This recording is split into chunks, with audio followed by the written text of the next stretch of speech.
ഓം അസദോമാം സദ്ഗമയ തമസോമാം ജ്യോതിർഗമയ മൃത്യോമാം അമൃതം ഗമയ.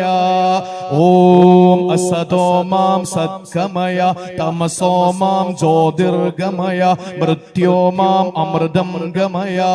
ഓം ശാന്തി, ഓം ശാന്തി, ഓം ശാന്തി. ഓംകാര പ്രാർത്ഥന നിർവഹിക്കുന്നവർ അസത്യത്തിൽ നിന്ന് സത്യത്തിലേക്ക്, അധർമ്മത്തിൽ നിന്ന് ധർമ്മത്തിലേക്ക്, അനീതിയിൽ നിന്ന് നീതിയിലേക്ക് ഞങ്ങളെ കൈപിടിച്ചുയർത്തണേ ഈശ്വര.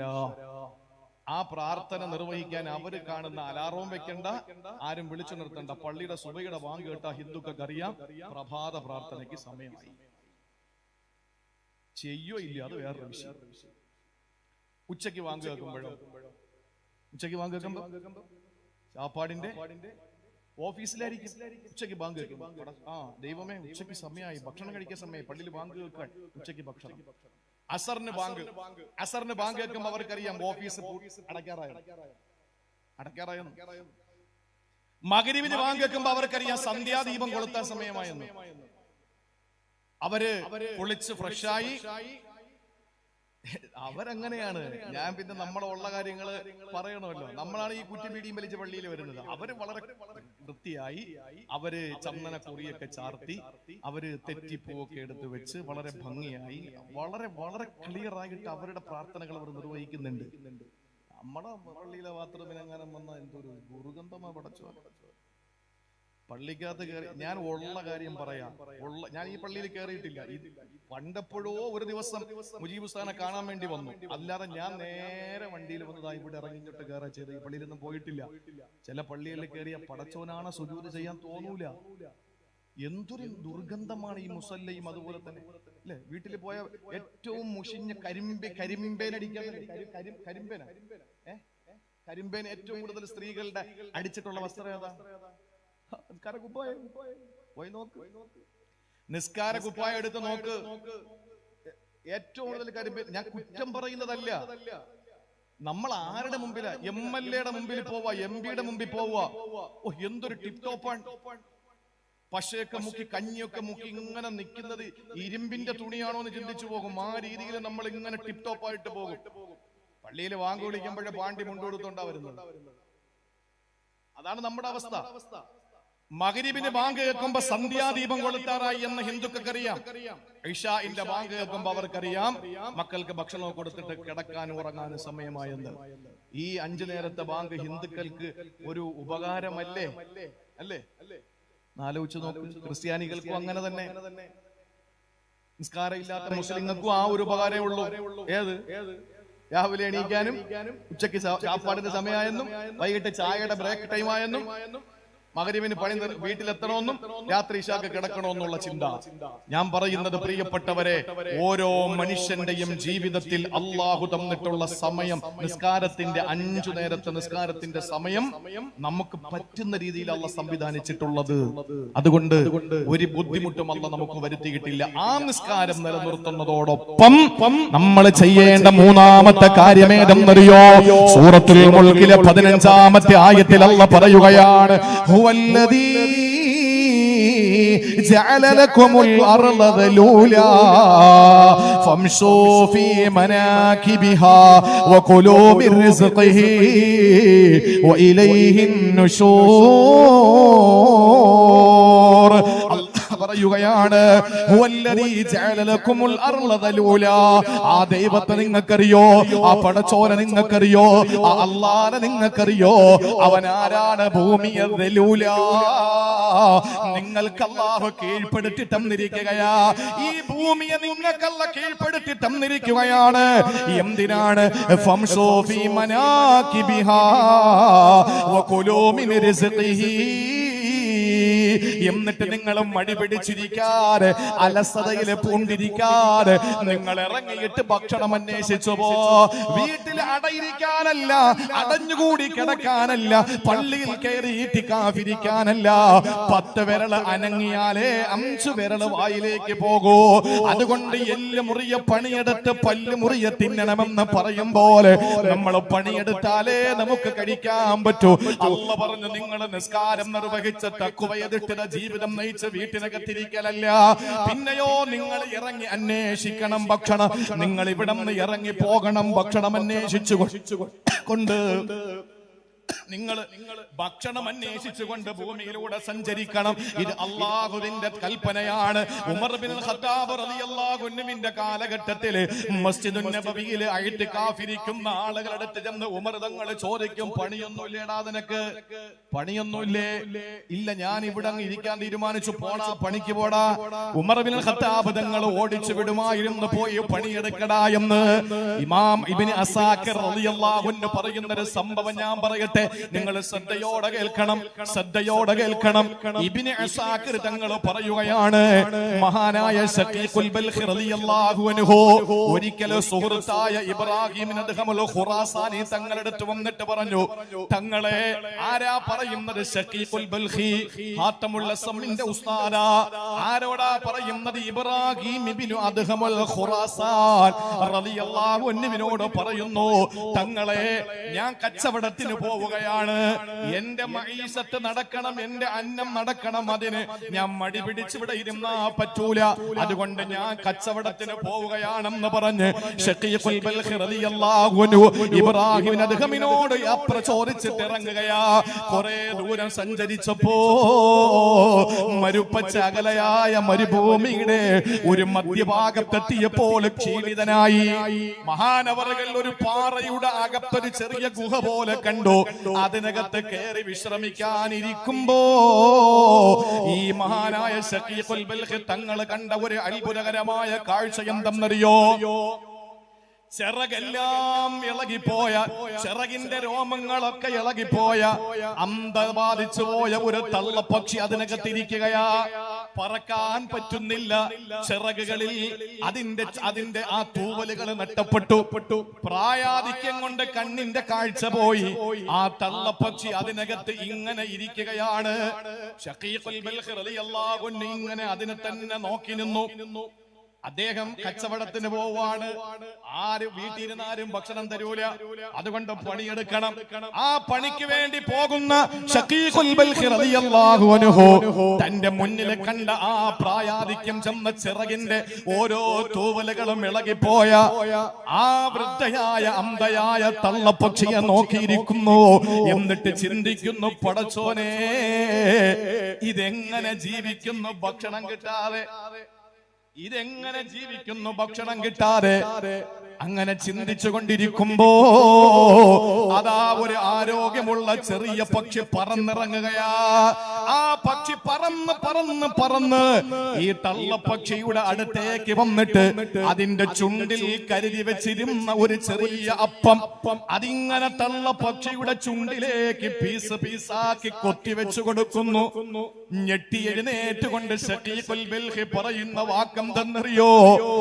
ഈ തള്ളപ്പക്ഷിക്ക് മരുപ്പച്ചയിൽ പകലയായ ഈ മരുഭൂമിയില് ഈ ജലരഹിതമായ ഫലരഹിതമായ മലിനാരണ്യത്തില് ഈ തള്ളപ്പക്ഷിക്ക് ഭക്ഷണം കൊടുത്ത എന്റെ റാസിഖായ അല്ലാഹ് എനിക്കും ഭക്ഷണം തരൂലേ? പിന്നെന്ത് ഞാൻ കച്ചവടത്തിൽ പോകണം? നീ എന്തിനാകാൻ ശ്രമിക്കുന്നു? നിനക്ക് ആ ആരോഗ്യമുള്ള ആ പക്ഷിയെ പോലെ ആയിക്കൂടെ? ആ പക്ഷി പറന്ന് നടക്കുന്നു, എന്നിട്ട് ഭക്ഷണം കണ്ടെത്തുന്നു, അതിന്റെ പള്ള നിറയ്ക്കുന്നു, അതിന്റെ ചുണ്ടിൽ കരുതിയ ഭക്ഷണം അത് കിട്ടാത്തവർക്ക് കൊടുക്കുന്നു. അതുപോലെ നിനക്കായിക്കൂടെ? എന്തിനാണ് നീ തള്ളപ്പക്ഷിയെ പോലെ മടി പിടിച്ചിരിക്കാൻ തിരിച്ചു വന്നത്? ശഖീഖുൽ ബൽഖി തങ്ങളോട് ഇബ്രാഹിം അദ്ദേഹം ചോദിച്ചതാണ്. ഏത് ഇബ്രാഹിം അദ്ദേഹമാണ്?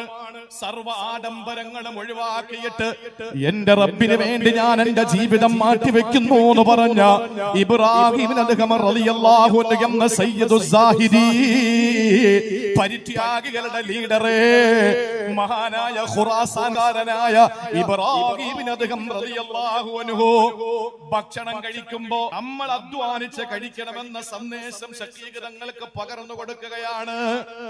അതുകൊണ്ട് നമ്മൾ കഴിക്കണം, മറ്റുള്ളവരെ കഴിപ്പിക്കാൻ വേണ്ടി നമ്മൾ ശ്രമിക്കണം. ഇവിടെ ക്ഷേത്രങ്ങളുടെ ഉത്സവം അല്ലേ, അവരുടെ ഏറ്റവും വലിയ ഈ ആരാധന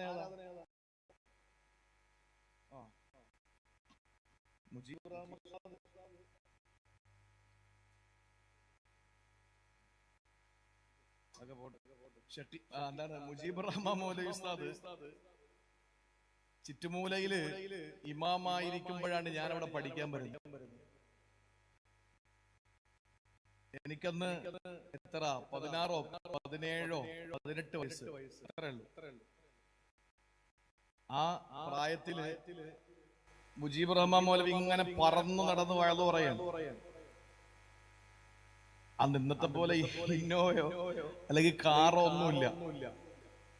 അന്ന് ഇദ്ദേഹം വഴതിന് പോയതൊരു ഫാഷൻ അല്ലെ, ബൈക്കില. അപ്പൊ കാർ നമ്മുടെ ചിങ്ങോലി എന്ന് പറയുന്ന ഹരിപ്പാടിനടുത്തുള്ള ഒരു സ്ഥലം, അവിടെയാണ് വഴല്. അപ്പൊ എനിക്ക് വഴല് കേൾക്കാൻ ഭയങ്കര ആഗ്രഹം, വഴല് കേൾക്കാൻ ഭയങ്കര താല്പര്യമാണ്. അപ്പൊ ഞാൻ ചോദിച്ചു, ഞാനും കൂടെ വരട്ടെ എന്ന് ചോദിച്ചു. അങ്ങനെ മൂപ്പരുടെ ബൈക്കിന്റെ പുറകിൽ എന്നെ ഇരുത്തി ഇവിടുന്ന് ഹരിപ്പാട് വരെ ബൈക്ക് ഓടിച്ച്, അദ്ദേഹം തന്നെ ബൈക്ക് ഓടിച്ചു പോയി. രാത്രി പ്രസംഗിച്ച് തിരിച്ച് കാർത്തികപ്പള്ളി എത്തിയപ്പോൾ എങ്ങോട്ട് പോണോന്നറിയില്ല. 4 റോഡ് കിടക്കുന്നു, എങ്ങോട്ടാ പോകുന്ന അറിഞ്ഞൂടാ. ആരുടെങ്കിലും ചോദിക്കാൻ പറ്റുമോ? അവിടെയുള്ള ബഹുമാനപ്പെട്ട ശ്വാനന്മാര് മാത്രമേ ഉള്ളൂ, പട്ടികള്. ഒരു മനുഷ്യനില്ല അവിടെ. ആരോട് എങ്ങോട്ടാ പോകേണ്ടത്? കുറച്ചു ദൂരം അങ്ങോട്ട് പോകും, അല്ലാൻ തോന്നും തിരിച്ചു വരും, ഇങ്ങോട്ട് വരും. അങ്ങനെ മണിക്കൂറുകളോളം കഴിഞ്ഞ് അവസാന ഏതോ ഒരു കാർ യാത്രികർ അതുവഴി വന്നപ്പോ ഞങ്ങള് NDPC അല്ലേ, എയർപോർട്ടിൽ എവിടെ പോകാൻ വേണ്ടിട്ട് വന്നപ്പോ, ഓർമ്മയൊന്നും നശിച്ചില്ല, അപ്പോഴും ഉണ്ട്. അപ്പോ അങ്ങനെ വന്നപ്പോഴാണ് പിന്നെ ഈ ഹൈവേ ചോദിച്ചിട്ട് ഞങ്ങള് സലാമത്തായത്. സുബൈക്കുമ്പോ എത്തുകയും വേണം, കാരണം ഇല്ലെങ്കിൽ എനിക്ക് പ്രശ്നമാണ്.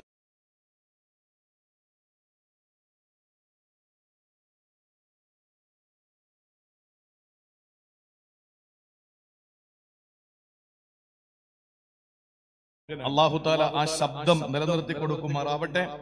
പിന്നെ അദ്ദേഹം പിന്നെ പള്ളി ജോലിയായി വിട്ട് അങ്ങനെ അങ്ങ് ഒതുങ്ങി നിൽക്കുകയാണ്. ഏതായിരുന്നാലും ഞാൻ പറഞ്ഞു വന്നത്, നമ്മുടെ നാട്ടിലൊക്കെ നമുക്ക് കിട്ടുന്ന ഏറ്റവും നല്ല ഒരു ഖതീബാണ്, നല്ല പ്രഭാഷകനാണ്. നല്ല നിലയിൽ അറിയാതെ പെണ്ണുങ്ങളൊക്കെ സ്വർണ്ണ ഊരി കൊടുക്കും, ആ രീതിയിലുള്ള പ്രശ്നങ്ങളൊക്കെ അറിയാം. അപ്പോ ഈ നാട്ടില് ഹൈന്ദവ സഹോദരങ്ങളുടെ ഈ ക്ഷേത്രങ്ങളിലൊക്കെ ഏറ്റവും പ്രധാനമായി അവര് നടത്തുന്ന അന്നദാനമാണ്. നമുക്ക് അതുണ്ടാ? ഇല്ലല്ല, ചോറോടൊപ്പൊന്നും ഇല്ലല്ലോ. ഉണ്ടാ? ഇന്ന് കൊടുത്തില്ല, ഇന്നുണ്ടാ? ഭക്ഷണം വിതരണം, അതൊരു ബറക്കത്തല്ലേ. ഹൈന്ദവ സഹോദരങ്ങൾക്കും അങ്ങനെയുണ്ട്. എന്റെ വീട്ടിന്റെ ഒരു 5 വീടപ്പുറത്തൊരു ക്ഷേത്രമാണ്. അപ്പൊ ആ ക്ഷേത്രത്തിന്റെ ആളുകളൊക്കെ ഈ ഉത്സവം ആവുന്ന സമയത്ത് ഞങ്ങളൊക്കെ വീട്ടിൽ വരും, നോട്ടീസൊക്കെ തരാൻ വേണ്ടി വരും. അങ്ങനെ ഒരു ദിവസം ഞാൻ വീട്ടിലിരിക്കുമ്പോൾ നോട്ടീസ് കൊണ്ട് തന്നു. പണ്ടൊക്കെ ചെറിയ ഈ ദറസിൽ പഠിക്കാൻ ഇറങ്ങുന്നതിന് മുമ്പൊക്കെ അവല് സഫില് നമ്മളുണ്ടാവും നാടകം കാണാനും ഈ ഇതിന്റെ പരിപാടിയൊക്കെ കാണാൻ വേണ്ടിയിട്ട്. അപ്പോ ഈ നോട്ടീസ് കയ്യിൽ കിട്ടിയപ്പോ ഞാൻ ഇങ്ങനെ വെറുതെ മറിച്ചു നോക്കിയപ്പോ അന്നദാനം എന്ന് കണ്ടു. അപ്പൊ ഞാൻ നോക്കുമ്പോൾ നമ്മുടെ ഖുർആനിന്റെ ആയത്ത് കൊടുക്കും പോലെ അവരുടെ വേദപുസ്തകത്തിൽ നിന്ന് 4 വരി കൊടുത്തിരിക്കുന്നു. അപ്പൊ ഞാന് അത് അവിടെ നിന്നിട്ട് കാണാതെ പഠിച്ചു. അതിന്റെ അർത്ഥം അറിഞ്ഞപ്പോഴാണ് ഈ ഹിന്ദു സഹോദരങ്ങൾ ഈ ക്ഷേത്ര പരിപാടികളിൽ അന്നദാനം കൊടുക്കുന്നതിന് ഇത്രയും പ്രയോറിറ്റി കൊടുക്കുന്നത്. അപ്പോഴാണ് എനിക്ക് മനസ്സിലായത്, നമ്മുടെ വിശുദ്ധ ഖുർആൻ പറഞ്ഞത് ദീനിൽ വ്യാജ മുസ്ലിമിനെ, വ്യാജ മുസ്ലിം ആരാന്ന് പറയുന്ന കൂട്ടത്തിൽ പറഞ്ഞത് ലാ യഹുല്ലു അലാ തുആമിൽ മിസ്കീൻ, പാവങ്ങൾക്ക് ഭക്ഷണം കൊടുക്കാൻ പ്രേരിപ്പിക്കൂല. എന്തിനാടാ ചോറ് ജീലാനി ഓടാ എന്ന് പറഞ്ഞിട്ട് ഓടിച്ചു വിടും, ഭക്ഷണം കൊടുക്കൂല, കൊടുക്കുകയില്ല, കൊടുക്കാൻ പ്രേരിപ്പിക്കുകയില്ല. വയംനഊനൽ മാഊൻ, അപ്പുറത്തെ താത്ത വന്നിട്ട് പറയുന്നു, വീട്ടിലൊരു അതിഥിയുണ്ട്, എന്റെ വീട്ടിലെ കുക്കറില് ഇറച്ചി വേവില്ല, കൂടെ വലുത് വേണം, അതുകൊണ്ട് ഒന്ന് തരുവോടി എന്ന് ചോദിക്കുമ്പോ കാലുമണ്ട ഒരാടി അകത്തോട്ട് കയറ്റിട്ട് പറഞ്ഞു, ഇവിടെ ഇല്ല, അതിപ്പോ വിസില് കേൾക്കുന്നില്ല എന്ന് പറഞ്ഞിട്ട് ഇവളെ മടക്കി വിട്ടാൽ ഈ താത്താക്ക് നരകമെന്ന് ഖുർആൻ. സംശയം ഖുർആനാ പറയുന്നത്. ബട്ടൺസ് പൊട്ടിപ്പോയി ഒരു സൂചി തരുമോ എന്ന് ചോദിക്കുമ്പോ സൂചി ഇല്ല എന്ന് പറഞ്ഞ് കലണ്ടറിൽ എല്ലാ കോളത്തിലും കുത്തിയിട്ടിരിക്കുന്ന ഒരു സൂചി എടുത്ത് കൊടുക്കാൻ മടി കാണിക്കുന്ന ഒരു മനുഷ്യന് നരകം ഉറപ്പാ, സ്വർഗം അത് കാരണം നിഷേധിക്കും അല്ലാഹു തആല. അത്രയൊക്കെ ഭീകരമാണോ? അല്ല പറഞ്ഞത് പരോപകാര സാധനങ്ങൾ, കുട, പേന. ഓഫീസിൽ ചെന്നപ്പോ ഒരുത്ത ഒപ്പിടാൻ വേണ്ടി ഓടുകൾ നമ്മടുത്ത് ചോദിക്കാൻ, ഒന്ന് പേന തരോ, പെന്ന് തരോ, ഒന്ന് ഒപ്പിടാൻ. നമ്മൾ പറയാ മഷിയില്ല, തെളിയൂല, കൊടന്നിട്ടാ ഞാൻ തന്നെ ഒപ്പിടുന്നൊക്കെ പറഞ്ഞിട്ട് നമ്മൾ അവന് കൊടുത്തില്ലെങ്കിൽ വലിയ ഉപദ്രവമാണത്. അത് മതം നോക്കാനും രാഷ്ട്രീയം നോക്കാനൊന്നും പറഞ്ഞില്ല. ഇസ്ലാമിന്റെ കാഴ്ചപ്പാട് അതാണ്. ഹിന്ദുക്കളുടെ കാഴ്ചപ്പാട് എന്തെന്നറിയോ? ഈ ഭക്ഷണം കൊടുക്കുന്നതിന്റെ കാഴ്ചപ്പാട് ഗജതരംഗ സഹസ്രം ഗോകുലം കൊടിദാനം കനകരചിത പാത്രം മേദിനി സാഗരാന്തം ഉദയകുല വിശുദ്ധം കോടി കന്യാ പ്രധാനം നെഹി നെഹി ബഹുദാനം അന്നദാന സമാനം.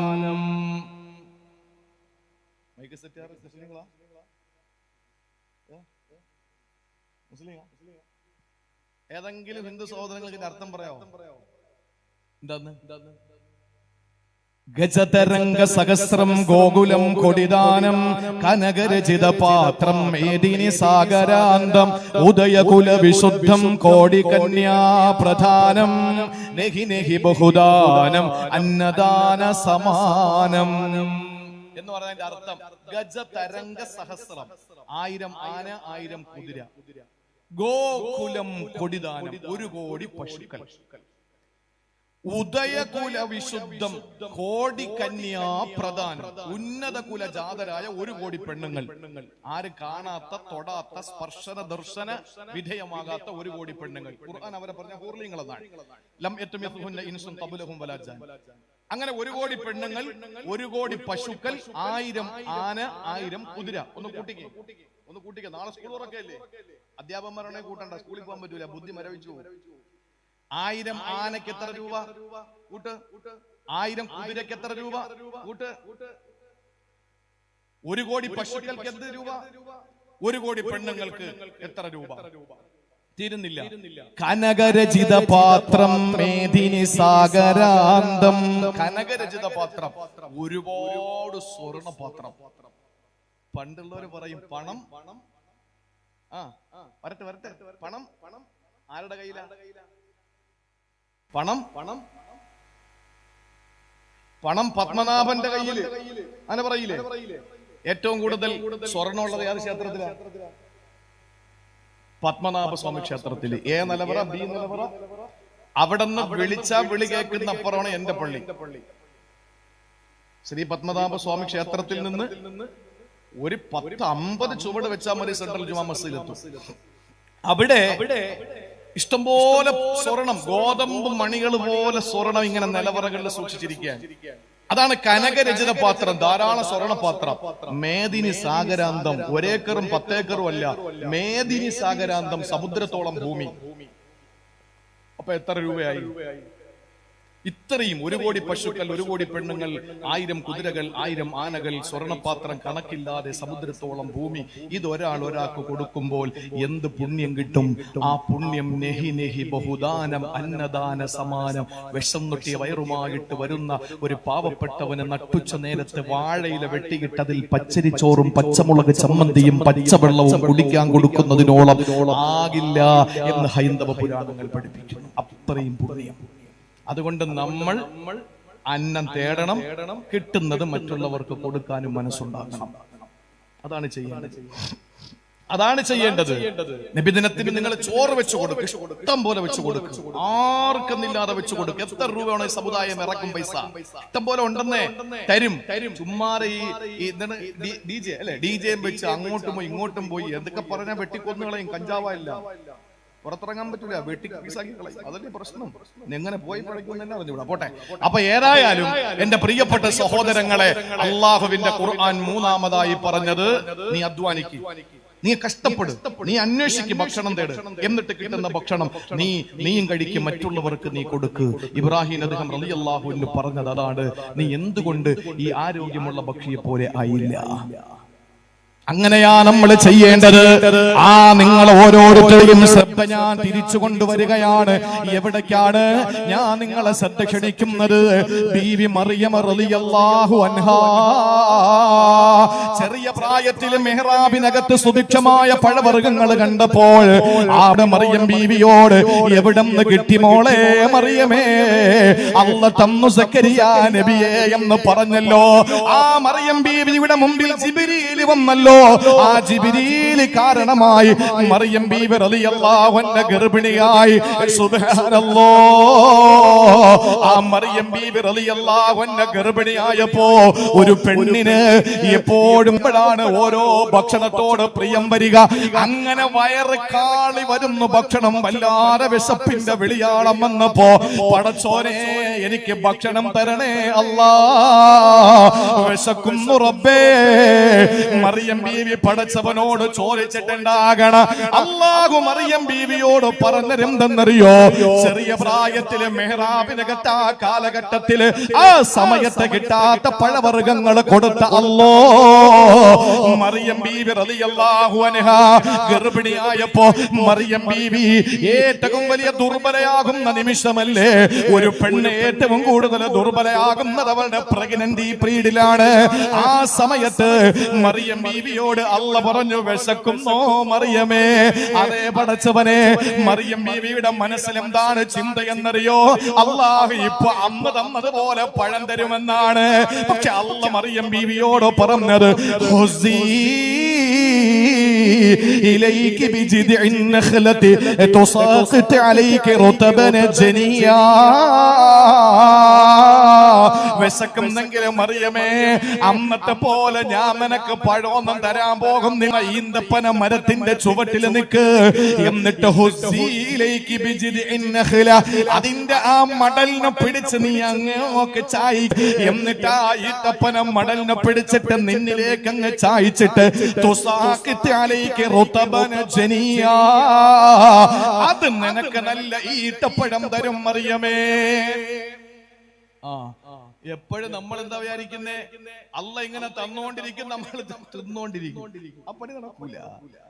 നമ്മളെടുക്കേണ്ട പണി നമ്മളെടുക്കണം. മറിയം ബീവി വിചാരിച്ചു ഇപ്പം മെഹ്റാബിൽ കിട്ടിയതുപോലെ പഴം ഇപ്പൊ കിട്ടുമെന്ന് വിചാരിച്ചു. മറിയം ബീവി എടുത്ത് പറഞ്ഞു, വിശക്കുന്നോ? അതേ പടച്ചോനെ, ഈ നിറവയറുമായിരിക്കുന്ന മറിയം ബീവി റളിയല്ലാഹു തആല അൻഹയോട് അല്ലാഹു പറഞ്ഞു, എന്നാലേ നീ ചെന്നിട്ട് ആ ഈത്തപ്പന ഓലയിൽ പിടിക്ക്. എന്നിട്ട് ഹുസ്സി ഇലൈകി ബിജിദ്ഇൻ നഖ്ലത്തി തുസാഖിത് അലൈകി റുതബൻ ജനിയാ, നല്ല ഈത്തപ്പഴം നിനക്ക് തരും, പിടിച്ച് കുലുക്കിയിട്ട് പുറക്കി തിന്നോ. അല്ല പറഞ്ഞതാണ്, അധ്വാനിക്കണം. ഇന്ന് പെണ്ണ് ഗർഭിണിയായ 1-ാം മാസം മുതൽ ബെഡ് റെസ്റ്റ്. നമ്മളെയൊക്കെ ഉമ്മമാര് പറഞ്ഞു, അവരുടെയൊക്കെ ഉമ്മമാരുടെ കാലത്ത് വെള്ളം കോരിക്കൊണ്ട് വെക്കും, പ്രസവ വേദന വരും, ഈ കയർ അടുത്ത മരത്തിൽ കെട്ടും, പോയി പ്രസവിക്കും, തിരിച്ചു വന്ന് ബാക്കി വെള്ളം വലിച്ചു കയറ്റും. അല്ലേ? അങ്ങനെ അറിയാം. അദ്ദേഹത്തിന്റെ ഉമ്മയും പറഞ്ഞു, ഉമ്മ അത് വെറൈറ്റിയാ. തഴവ മുജീബ് ഉസ്താദിന്റെ ഉമ്മ അപ്പം ചുട്ടുകൊണ്ടിരുന്നപ്പോ പ്രസവിച്ചിട്ട് ബാക്കി ചുട്ടാ. അതാണ്, ഇതായിരുന്നു പണ്ട്. അങ്ങനെയാന്ന്. ഇപ്പൊ എന്താണ്? പ്രസവം പ്രഗ്നന്റ് ആണെന്ന് അറിഞ്ഞാൽ പിന്നെ ബെഡ് റെസ്റ്റ് ആണ്. നിസ്കാരം ഇല്ല, നോമ്പില്ല, അനക്കോ ഇല്ല, അടക്കോ ഇല്ല, ഒന്നുമില്ല. എല്ലാം നിശബ്ദമായി. അതുകൊണ്ട് തന്നെ ആ കുഞ്ഞുങ്ങൾക്ക് അത്രേ ഉള്ളൂ ആരോഗ്യവും. പണ്ടങ്ങനെയല്ല. മറിയം ബീവിയുടെ അല്ലാഹു പറഞ്ഞു, ഈത്തപ്പഴം പറക്കി തിന്ന്. എന്നിട്ട് വെള്ളം, നിനക്ക് വെള്ളം ദാഹിക്കുന്നുണ്ടോ എന്ന് അരുവി ചെന്നിട്ട് ഒരു കൈക്കുമ്പോൾ വെള്ളം എടുത്തിട്ട് കുടിച്ചോ. നമ്മൾ ചെയ്യേണ്ട പടി നമ്മൾ ചെയ്യണം. എല്ലാം അല്ലാഹു തരുമെന്നും പറഞ്ഞിരുന്നാ പറ്റൂല. ഉംറയ്ക്ക് പോയി ഉസ്താദന്മാര് ഉംറയ്ക്ക് കൊണ്ടുപോകുന്ന ഉസ്താദന്മാര് ഇവിടെ വെച്ചെല്ലാം പറയും, നിങ്ങളങ്ങ് നിന്നാ മതി, കാര്യങ്ങളൊക്കെ അങ്ങ് നടക്കും എന്നൊക്കെ പറഞ്ഞു. ഒരു താത്ത വഹദൊക്കെ ഈ ഉസ്താദിന്റെ ഹജ്ജിന്റെ പഠനം ഉംറ ക്ലാസ് ഒക്കെ കേട്ട് നന്നായി. അപ്പൊ ഒന്നും ചെയ്യണ്ട, അങ്ങനെ നിന്നാ മതി, എല്ലാം അങ്ങ് നടക്കുമെന്നും പറഞ്ഞു. അവിടെ ചെന്നു. ഇടയ്ക്ക് ഒരു മനുഷ്യൻ ലിഫ്റ്റ് കയറുമ്പോൾ താത്ത ലിഫ്റ്റിൽ നിൽക്കുകയാണ്. ലിഫ്റ്റ് അദ്ദേഹം ഇറങ്ങി, അദ്ദേഹത്തിന് പോലുള്ള സ്ഥലത്ത് ഇറങ്ങി. കുറച്ച് അദ്ദേഹം കയറുമ്പോഴും ആ ലിഫ്റ്റിൽ താത്തയുണ്ട്. അദ്ദേഹം കരുതി തിരിച്ചു വരുന്നതായിരിക്കും. പള്ളി പോയി തിരിച്ചു വന്നപ്പോഴും ഈ ലിഫ്റ്റിൽ താത്തയുണ്ട്. അപ്പൊ ഇത്രയും സമയമായിട്ട് താത്ത ഇറങ്ങാത്ത. അപ്പൊ ചോദിച്ചു, അല്ലാത്ത നിങ്ങൾ ഇറങ്ങാത്ത? അത് മോനെ ഉസ്താദ് പറഞ്ഞ് എല്ലാം അങ്ങ് ശരിയാവും, അങ്ങനെ അങ്ങ് നിന്നുകൊടുത്താൽ മതി. നമ്മൾ ഇറങ്ങേണ്ടടുത്ത് നമ്മൾ ഇറങ്ങണ്ടേ, നമ്മൾ ചെയ്യേണ്ടത് നമ്മൾ ചെയ്യണം. നിൽക്കണം, ഇറങ്ങേണ്ടടുത്ത് ഇറങ്ങണം, കയറേണ്ടടുത്ത് കയറണം, പുറക്കേണ്ടടുത്ത് പുറക്കണം. ഇതൊക്കെ നമ്മൾ ചെയ്താൽ നമ്മുടെ കാര്യങ്ങൾ നടക്കും. എല്ലാം അങ്ങ് നടക്കുമെന്നല്ല, നമ്മൾ ചെയ്യണം. അള്ളാഹു നമുക്ക് മനസ്സിലാക്കാനുള്ള ഭാഗ്യം തരട്ടെ. പ്രിയപ്പെട്ട സഹോദരങ്ങളെ, ഞാൻ അവസാനിപ്പിച്ചുകൊണ്ട് 10 മിനിറ്റ് കൂടി എനിക്ക് അനുവദിച്ചിട്ടുണ്ട്. 4ാമത്തെ കാര്യം ഞാൻ പറയുകയാണ്. ഇനി എന്താ നമ്മൾ ചെയ്യേണ്ടതെന്നറിയോ? കച്ചവടമായാലും ബിസിനസ് ആയാലും എന്തായാലും നമ്മൾ മഈശത്തിന് വേണ്ടി ഇറങ്ങുമ്പോ അള്ളാനെ മറക്കരുത്, അവന്റെ ചിന്ത മറക്കരുത്, അവനെ നമ്മുടെ മനസ്സിൽ നിന്ന് പോകരുത്. അറിയുമോ, മസ്ജിദുൻ നബവിയിൽ ഖതീബ് ഖുതുബ ഓതിക്കൊണ്ടിരിക്കുകയാ. ആരാ ഖതീബ്? ആമിനയുടെ തങ്കമോനെ, അബ്ദുള്ളയുടെ പൊന്നുമോനെ, മദീനയുടെ രാജാവേ, മക്കയുടെ ജേതാവേ, നമ്മുടെ കരളിന്റെ കഷണമേ, ഹൃദയത്തിന്റെ തുടിപ്പേ, വികാരമേ, വിചാരമേ, കണ്ണിലെ കൃഷ്ണമണിയേ, നമ്മുടെ സർവസ്വമേ, റൂഹി ഫിദാ അഹ്മദ് മുജ്തബ നബി മുഹമ്മദ് മുസ്തഫ. സ്വലാത്ത് കുറയ്ക്കണ്ട ചൊല്ലിക്കോ, അല്ലാഹുവിന്റെ ഹബീബ് നബി മുഹമ്മദ് മുസ്തഫ. നബിദിനത്തിന്റെ അന്ന് മരിച്ചീനി കമ്പില് 15 രൂപയുടെ പച്ച കളറിലുള്ള പേപ്പർ ഒട്ടിച്ച് വിളിക്കാൻ മാത്രമുള്ളതല്ല, ഉറക്കത്തിലും പറ, ഉറക്കയും പറ, ഉണർവിലും പറ, സല്ലല്ലാഹു അലാ മുഹമ്മദ് സല്ലല്ലാഹു അലൈഹി വസല്ലം. വാപ്പാദം ഉമ്മ ഹവ്വയ്ക്ക് കൊടുത്ത മഹറാണ് സ്വലാത്ത്. നമുക്ക് സ്വലാത്തില്ലെങ്കിൽ ദുനിയാവില്ല, സ്വലാത്തില്ലെങ്കിൽ മരണത്തിന് നന്മ വരില്ല, സ്വലാത്തില്ലെങ്കിൽ ഖബറിൽ സുഖം കിട്ടൂല, സ്വലാത്തില്ലെങ്കിൽ മഹ്ശറയിൽ വിജയമില്ല, സ്വലാത്തില്ലെങ്കിൽ സിറാത്തിൽ പ്രകാശമില്ല, സ്വലാത്തില്ലെങ്കിൽ സ്വർഗ്ഗത്തിൽ പ്രവേശനമില്ല, സ്വലാത്തില്ലെങ്കിൽ അല്ലാഹുവിന്റെ തിരുദർശനം നമുക്കില്ല, സ്വലാത്തില്ലെങ്കിൽ നമുക്ക് ജീവനില്ല, പ്രാണനില്ല, വായുവില്ല, ഒന്നുമില്ല. സ്വലാത്തേ സ്വലാത്തേ നമ്മുടെ വികാരം. അല്ലാഹുവിന്റെ ഹബീബ് സല്ലല്ലാഹു അലൈഹി വസല്ലം മസ്ജിദുൻ നബവിയുടെ മിമ്പറിൽ നിന്നുകൊണ്ട് ഖുതുബ ഓതുകയാ. വെള്ളിയാഴ്ചയാണ്. ആ ഖുതുബ നടന്നുകൊണ്ടിരിക്കുമ്പോ പള്ളിയുടെ മുറ്റത്ത് കച്ചവടക്കാര് വന്നു. ആരാ? ദഹിയത്തുൽ കൽബി എന്ന കച്ചവടക്കാരൻ വന്നു. ആ കച്ചവടക്കാരന്റെ കയ്യിലാണ് ഈ മസ്ജിദുൻ നബവിയിൽ ഇരിക്കുന്ന പലരുടെയും ഷെയർ ഉള്ളത്. അങ്ങനെ ബിസിനസ് സാധനങ്ങളുമായിട്ട് ദഹിയത്തുൽ കൽബി ഇതാ മസ്ജിദുൻ നബവിയുടെ മുമ്പിലെത്തി. നബിതങ്ങൾ മസ്ജിദുൻ നബവിയിൽ ഖുതുബ ഓതുന്നു. ആ സമയത്ത് കച്ചവടക്കാരൻ വന്നതറിഞ്ഞപ്പോ മിമ്പറിൽ ഖുതുബ ഓതുന്ന നബിയെ അവിടെ തന്നെ നിർത്തിയിട്ട് ആ ആളുകൾ ഇറങ്ങി ഒരൊറ്റ ഓട്ടം കച്ചവട സാധനങ്ങളുടെ അടുക്കലേക്ക്. പ്രിയമുള്ളവരെ, 12 പേര് മാത്രമാണ് നബിതങ്ങളുടെ മുന്നിൽ അനങ്ങാതിരുന്നത്. ആ 12 പേര് മുന്നിലിരുന്നപ്പോ നബിതങ്ങളുടെ മിമ്പറിൽ ഖുതുബ ഓതുകയാ. ബാക്കിയുള്ള ആളുകളൊക്കെയും ഓടി കച്ചവടക്കാരനായ ദഹിയത്തിന്റെ അടുത്തേക്ക് പോയി. ആ സമയത്തരാ പൊന്നാര ഹബീബിന്റെ നെറ്റിത്തടം വിയർക്കുകയാ. അവിടെ അല്ലാഹുവിന്റെ സന്ദേശം വരികയാണ്. വഇദാ റഔ തിജാറതൻ ഔ ലഹ്വൻ ഇൻഫല്ലൂ ഇലൈഹാ വതറകൂക ഖായിമാ.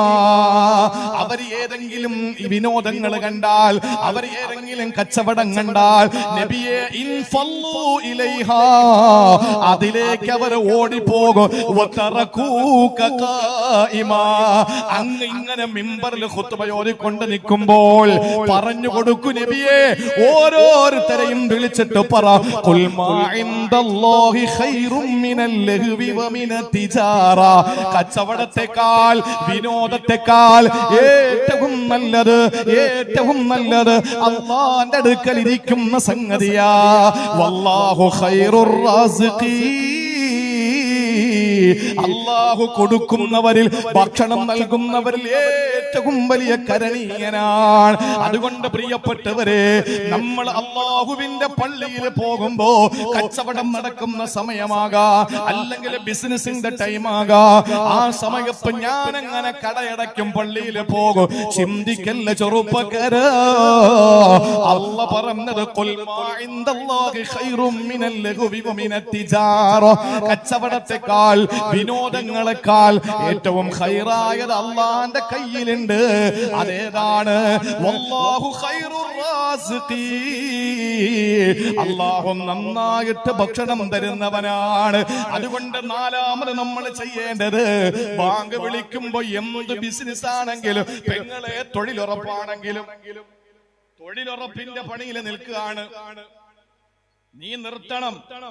നിന്റെ കഷ്ടപ്പാട് മക്കളെ പോറ്റാൻ നിന്റെ ഭർത്താവ് കൊണ്ടുവരുന്നത് തികയുന്നില്ല, നീ തൂമ്പ എടുത്തിട്ട് കിളയ്ക്കാൻ തൊഴിലുറപ്പിന്റെ പണിക്ക് പോകണില്ലേ? അപ്പോഴാണ് ബാങ്ക് കേട്ടത്. നീ പറയണം, സെക്രട്ടറിയോട് പറ 5 മിനിറ്റ്, സെക്രട്ടറിയോട് പറഞ്ഞൂടെ ഒരു 5 മിനിറ്റ് ഞാൻ നിസ്കരിച്ചിട്ട് വരണം? ഏത് സെക്രട്ടറി? ജമാഅത്ത് സെക്രട്ടറി ഇല്ല, തൊഴിലുറപ്പ് വിഴുങ്ങിക്കളയൊന്നുമില്ലല്ലോ. രാവിലെ മുതൽ വൈകുന്നേരം വരെ ഒരു തെങ്ങിന്റെ മൂട് കിളച്ച് എല്ലാം റെഡിയാക്കി വൈകുന്നേരം സെക്രട്ടറി വന്നൊക്കെ അതിന്റെ മണ്ടയില്ല. അപ്പൊ ഇങ്ങനെയൊക്കെ പണിയെടുക്കാമെങ്കിൽ പിന്നെ ഒരു 5 മിനിറ്റ് അള്ളാഹ്ക്ക് വേണ്ടി നിസ്കരിക്കാൻ വേണ്ടിട്ട് ചോദിച്ച പ്രശ്നമൊന്നുമില്ലല്ലോ. അപ്പൊ അതുകൊണ്ട് ഏത് പണിയാണെങ്കിലും ആ പണി ചെയ്തുകൊണ്ടിരിക്കുമ്പോ അള്ളാന്റെ പള്ളിയിൽ ബാങ്ക് കേട്ടാൽ അവസാനിപ്പിച്ചിട്ട് എന്തു വേണം? അതിലേക്ക് വ്യാപൃതരാകണം. അള്ളാഹു നിങ്ങൾക്ക് ഭക്ഷണം തരും. ഈ 4 കാര്യം: 1 ഭക്തി, 2 നിസ്കാരം, 3-മത്തേത് അന്വേഷണം, പരിശ്രമം, 4-മത്തേത് എന്ത് പണിയിലും അള്ളാനെ മറക്കാതിരിക്കുക. ഈ 4 കാര്യങ്ങൾ ചെയ്യുമെങ്കിൽ അള്ളാഹ് പറഞ്ഞു ഇഷ്ടം പോലെ ഭക്ഷണം തരാം.